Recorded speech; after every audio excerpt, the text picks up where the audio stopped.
Well, we're back on Battlefield 5, and I'm not exactly happy about it, but it's better than playing Battlefield 2042. And longtime viewers will know that I'm not exactly a massive fan of Battlefield 5 either, but I think when it really comes down to it, Battlefield 5 is the lesser of the two evils. And that is seriously insane to me that I'm even saying that, but it illustrates how bad 2042 really is.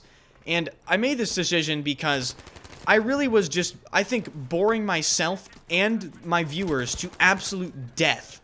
And I could feel it when I was streaming. I could feel it in, myself. Because if you look at when I would stream, if you look at the VOD lengths, I think the last 2 days I've streamed 2042 for 2 hours total.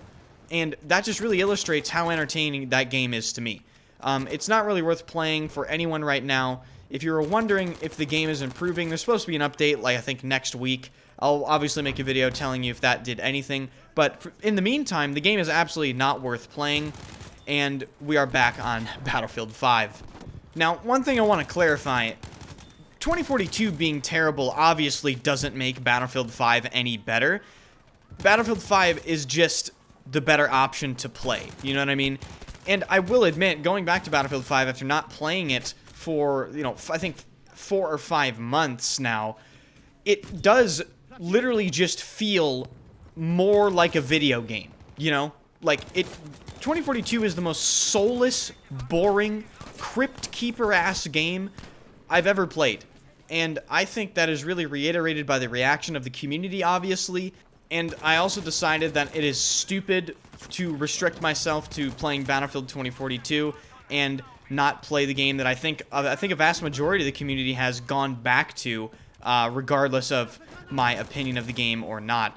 But that being said, Battlefield 5 still has its classic issues, namely, one of the funniest things that happened was as soon as I started my stream today, streaming Battlefield 5, I loaded my very first game after not playing the game for 5 months. I spawn in on VIII Conquest. I don't know what the hell's going on because I, like I said, haven't touched the game in 5 months. And lo and behold, I die to an aimbotter. And that was my very first death since returning. So I see absolutely nothing has changed in that department.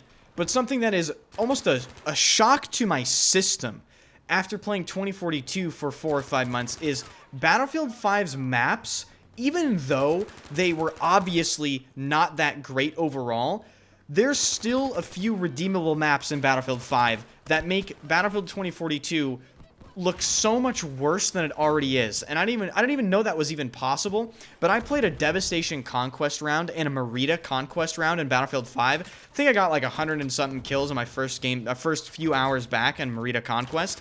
It just felt so much more cohesive than Battlefield 2042 ever did.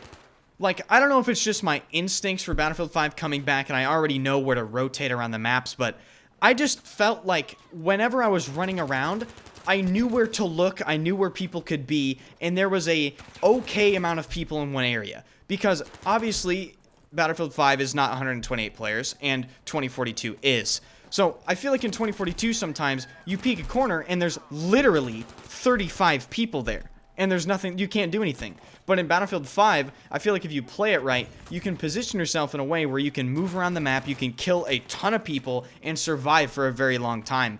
And in Battlefield 2042, you're just going to die to a bolt, you're going to die to an attack helicopter, you're going to die to some strange shit that is almost completely unpredictable as a result of just terrible game design, honestly.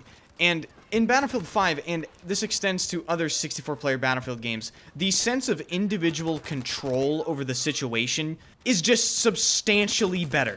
Because the amount of factors that you have to juggle, while still being quite a bit, is still possible. Another thing that was quite funny to me is the fact that I had more than 2 weapons to choose from.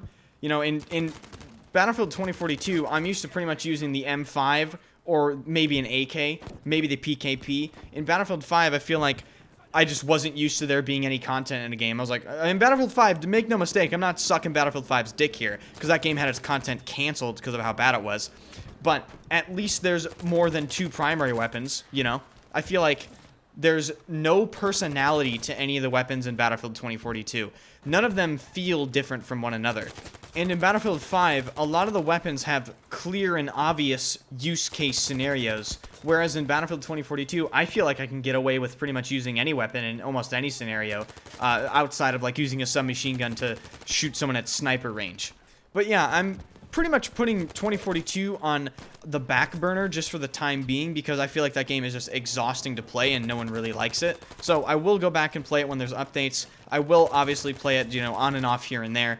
But for the time being, back on Battlefield 5. If you enjoyed the video, hit the subscribe button, like the video, drop my Twitch channel a follow as I stream every single day. First link in the description, and I will see you guys in the next one. Let me know if you want to see more of these videos, and also let me know your thoughts about your personal experience switching between Battlefield 2042 and a previous game, and just what you sort of notice when you switch.